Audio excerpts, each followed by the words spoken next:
24 సంవత్సరాలు ఈ సంఘాలు వచ్చి తప్పి అడ్డం రూల్గా చేస్తున్నారు. న్యాయంగా రూల్ పద్ధతి ప్రకారం పోవడం లేదు. అడ్డం రూల్స్ మాదే చెల్లెల్లో మేమే మాట్లాడుకుంటాము. మేము 400 మంది, ఇది రెండోసారి 400 మంది కూర్చోబెట్టాలంటే రెండోసారి మాకు రెస్పాన్స్ ఇవ్వడం లేదు. 10 మంది పిలుచుకొని మాట్లాడుకుంటామంటే మేము సార్ వనితా ఎస్ఎల్ఎఫ్ లో ప్రెసెంట్ ఆర్పీ లేరు సార్. పక్కన ఆర్పీ సంవత్సరంన్నర నుంచి ఇన్ఛార్జ్గా ఉంటూ ప్రతి పని కూడా ఇప్పటి వరకు ప్రతిదీ మేము చేసుకుంటూనే వస్తున్నాము. కాకపోతే ఇప్పుడు సర్వే వచ్చింది మనకి గవర్నమెంట్ నుంచి. ఆ సర్వేని ఇన్ఛార్జ్ ఎవరైతే ఆర్పీ ఉన్నారో ఆర్పీ చేసిస్తామన్నా కూడా వాళ్ళకి ఇవ్వకుండా అసలు సంఘంలోనే లేని సభ్యురాల్ని తీసుకొని వచ్చి వాళ్ళు యాక్టివ్ మెంబర్ అనే పేరుతో తీసుకొని వచ్చి వాళ్ళు సర్వేలు చేయాలని చూస్తున్నారు. మేడం వాళ్ళు కూడా వాళ్ళకల్లే సపోర్ట్ ఇస్తున్నారు సార్. సంఘ సభ్యులు ఏమంటున్నారంటే మాకు కొత్త వాళ్ళు వద్దు, అసలు వాళ్ళకి ఏమీ తెలియదు, రేపు పొద్దున ఏదైనా జరిగితే నష్టపోయేది మేము, మాకు పాత వాళ్ళే కావాలి. మేము సంఘ సభ్యులు కాదు, మేము చెప్పినట్టు మీరు వినాలి. మీరు వినకపోతే మీకు గవర్నమెంట్ నుంచి రావాల్సిన స్కీమ్స్ గానీ బ్యాంకు లోన్లు గానీ మేము ఏది మీకు సపోర్ట్ ఇవ్వము అని సిఓలు డిపిఆర్ఓలు సంఘ సభ్యులని బెదిరిస్తున్నారు సార్. దానికి సంబంధించి ఆర్పీ ఎన్నిక కూడా ఆల్రెడీ మేము 6 నెలల సిఓలు టిపిఆర్పిఓలు సంఘ సభ్యులతో మాట్లాడుతున్నారు. ఆ విధంగా ఓబీలను కూడా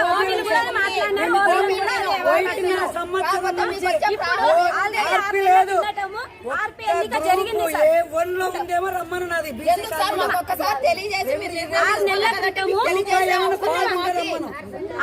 క్రితము సంఘ సభ్యులందరూ కూడా ఆర్పీ లేదనే ఉద్దేశంతో సంఘ సభ్యులందరూ కలిసి ఒక ఆర్పీని ఎన్నుకోవడం కూడా జరిగింది. అంతా సంఘ సభ్యుల నిర్ణయం ప్రకారము గవర్నమెంట్ మెప్మా ఏదైతే రూల్స్ పెట్టిందో అదే రూల్స్ ప్రకారము ఆర్పీని కూడా ఎన్నుకున్నాం. కాకపోతే ఆ ఆర్పీని వీళ్ళు పైనికి రానివ్వకుండా పేపర్లు కూడా మేము తీర్మానం తీసుకొని వస్తే పద్మావతి ఆమెని ఒప్పుకోలేదు. మేము ఇప్పుడు లాగిన్ లేదు, మేము చేయడానికి లేదు, మీరు చేస్తున్నారు కదా. తీర్మానం చేసేటప్పుడు కూడా సిఓలు ఎటువంటి ఇన్వాల్వ్మెంట్ చేయట్లేదు సార్. రమ్మంటే కూడా మేము రాలేము, మీరు ఏం నిర్ణయాలు తీసుకుంటారో తీసుకోండి, తీర్మానం తెచ్చియండి అన్నారు.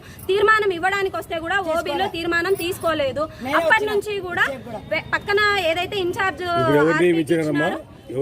పేర్లు వద్దు తెలీదు సార్ మాకు. అసలు ఆ క్యాండిడేట్ ఒక వ్యక్తిని నిర్ణయించారు, ఆ వ్యక్తి ఎవరో కూడా ముందుకు రావట్లేదు. ఇంత గొడవ జరుగుతున్నా కూడా ఆ వ్యక్తిని ముందుకు తీసుకురావట్లేదు. వాళ్ళు ఎవరో సభ్యులకి చూపించట్లేదు.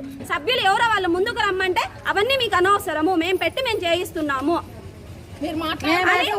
రూల్ ప్రకారం మేము అడుగుతుంటే మీకు సంబంధం లేదు, సభ్యులు అడగకూడదు అన్నట్టు చెప్తున్నారు సార్. సభ్యుల సంబంధం లేదు మేము చెప్పినట్టు సమాధానం చెప్పి మీరు అర్జీ రాసింది మేము చూసుకుంటాం అంటున్నారు. కానీ వీళ్ళు అడిగే ప్రశ్నలకు కానీ సమాధానం ఆర్పీకి సంబంధించిన పరిధిలో ఎవరు చేస్తున్నారు సర్వే? ఇప్పుడు వేరే వ్యక్తి ఆ పేరు కూడా మాకు తెలియదు.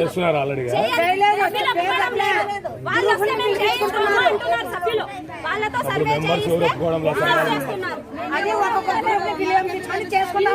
చేస్తాము, చూస్తున్నారు. సర్వే తీసుకోవడానికి నిన్న పెద్దమ్మ గుడి కాడికి వచ్చినాడు, ఆయమ్మని పిలుచుకొని వచ్చినారు, అమ్మని పరిచయం ఎన్నుకున్నాం సార్. ఆమె కూడా వీళ్ళకి భయపడి ముందుకు రావడం లేదు. ఇప్పుడు రావడం లేదు, వస్తే కదా సంవత్సరాలు నేను చేయబట్టి ఏది పొరపాటు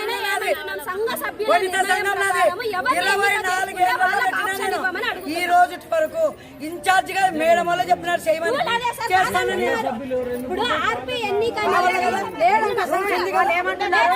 మేము పిల్లలు తెచ్చుకుంటాము, మాట్లాడుకుంటాము. సంఘ సభ్యుల నిర్ణయంతో సంబంధం లేదు మేడం అనేది నిన్న మేడం అనేది మాట్లాడండి,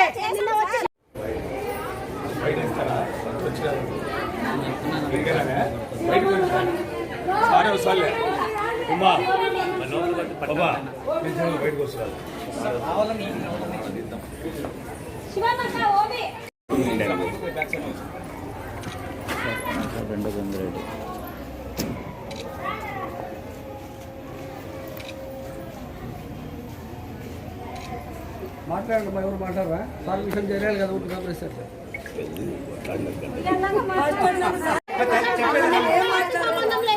అది తీర్మానం మీరు చేసుకోవాలి. అదే పీడీ పంపించాలి. తీర్మానం మేము ఏటి వరకు సిద్ధంగా ఉన్నాము. మా సభ్యులందరూ ఎవరు ఎన్నుకుంటే వాళ్ళని చేయండి. మా వరకు అయితే ఉన్నాం సార్. మాకైతే మేము ఉండాలనే అభిమానం కూడా లేదు. వాళ్ళకి మాట వేసుకొని పెళ్లి చేపెట్టుకొని కలెక్టర్ దగ్గర కూడా పోతాం. ఇట్లే తీర్మానం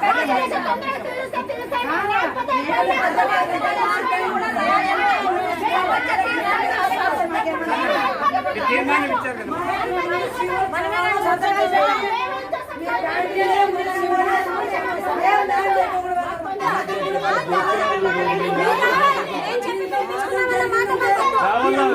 తప్పు చేసిన ఎవరు? తప్పు చేసిన మోసం తీయడం జరిగింది. గంటన్నర జరగబట్టి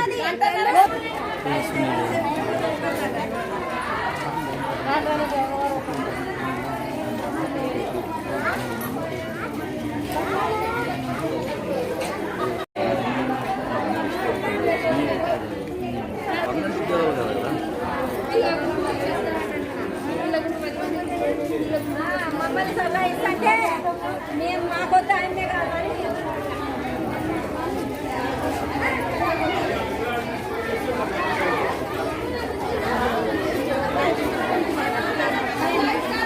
మేము